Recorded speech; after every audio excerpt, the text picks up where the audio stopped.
क्या किसी इंसान की जान इतनी सस्ती हो गई है कि एक छोटी सी कहासुनी सीधे हत्या तक पहुंच जाए?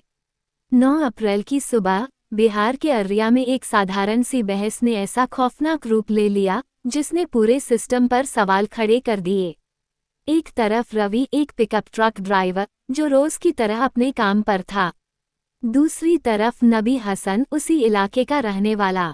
दोनों के बीच कहासुनी होती है और फिर देखते ही देखते मामला इतना बढ़ जाता है कि एक इंसान की जान चली जाती है। लेकिन कहानी यहीं खत्म नहीं होती।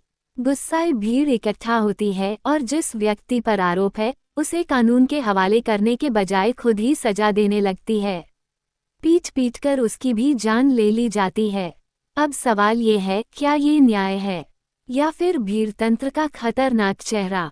सरकार और प्रशासन से सीधा सवाल, आखिर क्यों आज भीड़ को कानून अपने हाथ में लेने का साहस मिल जाता है? क्या लोगों का भरोसा पुलिस और न्याय व्यवस्था से उठ चुका है?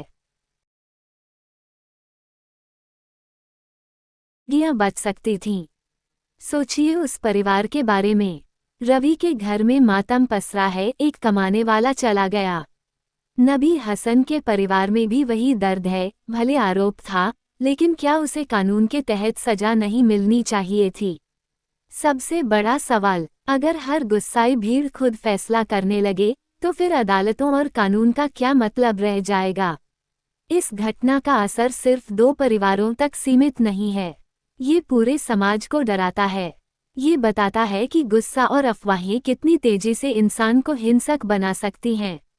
ये हमें एक ऐसे रास्ते पर ले जा रहा है जहां कानून नहीं बल्कि भीड़ का फैसला चलता है। अगर यही चलता रहा तो अगला शिकार कौन होगा? कोई भी, कभी भी। हमें क्या सीखना चाहिए इस घटना से? सबसे पहली बात, किसी भी स्थिति में कानून को अपने हाथ में लेना समाधान नहीं है।